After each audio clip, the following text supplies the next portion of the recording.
Hi everybody, my name's Gillian Sloan and welcome to our Read-A-Thon. Thank you so much for being here and for watching all of us. I'm reading The Lorax by Dr. Seuss. This is one of my favorite books of all time. I grew up reading it. My mom used to read it to me before bed, and I love the environment so much. And this book teaches you just how important the environment is. And just as the Lorax wants to speak for the trees, so do I. So again, this is The Lorax by Dr. Seuss.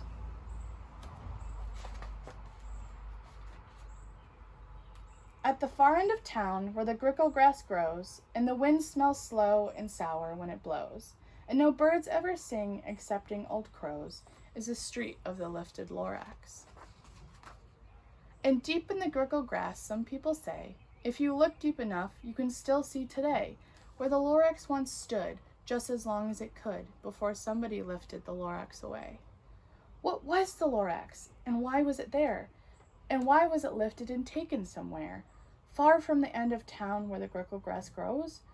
The old Onceler still lives here. Ask him, he knows. You won't see the Onceler. Don't knock on his door. He stays in his lurkum on the top of his store. He lurks in his lurkum, cold under the roof, where he makes his own clothes out of muffered moof. On special dank midnights in August, he peeks out of the shutters, and sometimes he speaks. He tells how the Lorax was lifted away. He'll tell you, perhaps, if you're willing to pay. On the end of a rope, he lets down a tin pail, and you have to toss in 15 cents and a nail, in the shell of a great-great-great-grandfather's snail. Then he pulls up the pail, makes a most careful count to see if you paid him the proper amount. Then he hides what you paid him away in his snub, his secret strange hole in his grovelous glove. Then he grunts, I will call you by whisper-ma-phone, for the secrets I tell are for your ears alone. Slup! Down slups the whisper-ma-phone to your ear, and the old Onceler's whispers are not very clear. Since they have to come down through a snurgly hose, he sounds if he had smallish bees up his nose. Now I'll tell you, he says, with his teeth sounding gray, how the Lorax got lifted and taken away. It all started way back, such a long, long time back. Way back in the days when the grass was still green, and the pond was still wet, and the clouds were still clean. The song of the swami swans rang out in space. One morning I came to this glorious place, and I first saw the trees, the truffula trees, the bright-colored troughs of the truffula trees, mile after mile in the fresh morning breeze. And under the trees I saw brown barbaloots, frisking about in their barbaloot suits, as they played in the shade and ate truffula fruits. From the rippleless pond came the comfortable sound of the fish humming while splashing around. But those trees, those truffula trees, all my life I've been searching for trees such as these. The touch of their tufts was softer than silk, and they had the sweet smell of fresh butterfly milk. I felt a great leaping joy in my heart. I knew just what I'd do. I unloaded my cart. In no time at all, I had built a small shop. I then chopped down a truffula tree with one chop, and with great skillful skill and great speedy speed, I took the soft tuft and I kneaded a sneed. The instant I finished, I heard a ga-thump. I looked. I saw something pop out of the stump of the tree where I chopped down. It was sort of a man. Describe him? That's hard. I don't know if I can. He was shortish and oldish and brownish and mossy, and he spoke with a voice that was quite sharp and bossy. Mister, he said with a sawdusty sneeze, I am the Lorax, and I speak for the trees. I speak for the trees have no tongues. And I'm asking you, sir, at the top of my lungs. He was very upset, and he shouted and puffed, what's that thing you've made out of my truffula tuft? Look, Lorax, I said, there's no cause for alarm. I chopped just one tree. I'm doing no harm. I'm being quite useful. This thing is a need of find something that all people need. It's a shirt, a sock, It's a glove, it's a hat, but it has other uses. Yes, far beyond that. You can use it for carpets, for pillows, for sheets, for curtains, for covers, for bicycle seats. The Lorax said, "Sir, you are crazy with greed. There is no one on earth who would buy that full need." But the very next minute I proved he was wrong, for just in that minute a chap came along, and he thought that the Thneed I had knitted was great. He happily bought it for $3.98. I laughed at the Lorax. "You poor stupid guy. You never can tell what people will buy."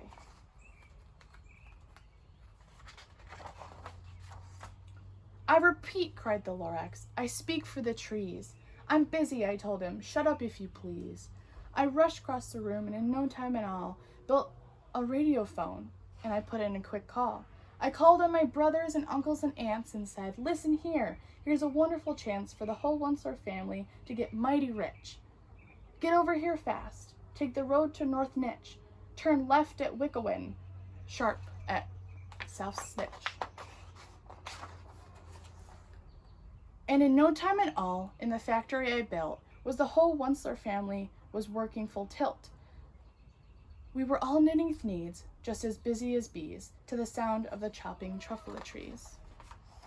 Then, oh baby, oh, how my business did grow. Now chopping one tree at a time was too slow. So quickly I invented my super axe hacker that whacked off 4 truffle trees with one smacker. We were all making Thneeds 4 times as fast as before, and the Lorax, he didn't show up anymore. But the next week, he knocked on my new office door. He snapped, "I'm the Lorax who speaks for the trees, which you seem to be chopping as fast as you please. But I'm also in charge of the brown barbaloots, who played in the shade in their barbaloot suits, and happily lived eating truffle roots. Now, thanks to your hacking my trees to the ground, there's not enough truffle fruits to go around. And my poor barbaloots are all getting the crummies because they have gas and no food in their tummies." They loved living here, but I can't let them stay. They'll have to find food, and I hope that they may. "Good luck, boys," he cried, and he sent them away. I, the Onceler, felt sad as I watched them all go. But business is business, and business must grow, regardless of crummies and tummies, you know? I meant no harm. I most truly did not. And I had to grow bigger, so bigger I got. I biggered my factory, I biggered my roads, I biggered my wagons, and I biggered the loads of Thneeds that I shipped out. I was shipping them forth to the south, to the east, to the west, and to the north. I went right on bickering, selling more Thneeds, and I biggered my money, which everyone needs. Then again he came back. I was fixing some pipes, and then that old nuisance Lorax came back with more gripes. "I'm the Lorax," he coughed and he whiffed. He sneezed and he snuffled. He gargled, he sniffed. "Onceler," he cried with a cruffless croak. "Onceler, you're making much smoggelish smoke. My poor swami swans, they can't sing a note. No one can sing who has smog in his throat." "And so," said the Lorax, "please," I parted my cough, "they cannot live here, so I'm sending them off. Where will they go? I don't hopefully know. They may have to fly for a month or a year to escape the smog you've smogged up here." "What's more," snapped the Lorax, his dagger was up, "let me say a few words about Gluppy Glup. Your machinery chugs on day and night without stop, making gluppy glup and sloppy slop. And what do you do with this leftover goo? I'll show you, you dirty Onceler man, you. You're glupping the pond where the humming fish hummed. No more can they hum, for their gills are all gummed. So I'm sending them off. Oh, their future is dreary. They'll walk on their fins and get woefully weary in search of some water that isn't so schmeary." And then I got mad. I got terribly mad. I yelled at the Lorax, "Now listen here, Dad. All you do is yap, yap, and say bad, bad, bad, bad. Well, I have my rights, sir, and I'm telling you, I intend to go on doing what I do. And for your information, you Lorax, I'm figuring on biggering and biggering and biggering and biggering more, turning more truffle trees into needs with everyone needs. And at that very moment, we heard a loud whack. From outside in the fields came a smickering smack of an axe on a tree, and then we heard the tree fall, the very last truffle tree of them all. No more trees, no more needs, no more work to be done. So in no time, my uncles and aunts and everyone all waved me goodbye. They jumped into their cars and drove away under their smoke-smuggered stars. Now all that's left 'neath the bad-smelling sky was my big empty factory, the Lorax and I. The Lorax said nothing, he just gave me a glance, and gave me a very sad, sad backward glance, as he lifted himself by the seat of his pants, and I'll never forget the grim look on his face when he hoisted himself and took leave of this place, through a hole in the smog without leaving a trace. And all that the Lorax left here in this mess was a small pile of rocks with one word, unless. Whatever that means, well, I just couldn't guess. But that was a long, long time ago. But each day since that day, I've sat here and worried and worried and worried away. Through the years, while my buildings have fallen apart, I've worried about that with all of my heart. But now, says the Onceler, now that you're here, the word of the Lorax seems perfectly clear.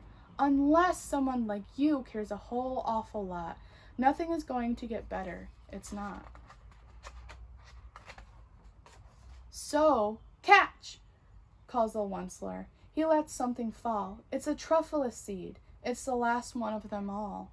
You're in charge of the last of the truffle seeds, and truffle trees are what everyone needs. Plant a new truffle, treat it with care, give it clean water, and feed it fresh air. Grow a forest, protect it from axes that hack, then the Lorax and all of his friends will come back. And that's the end. Thanks, guys.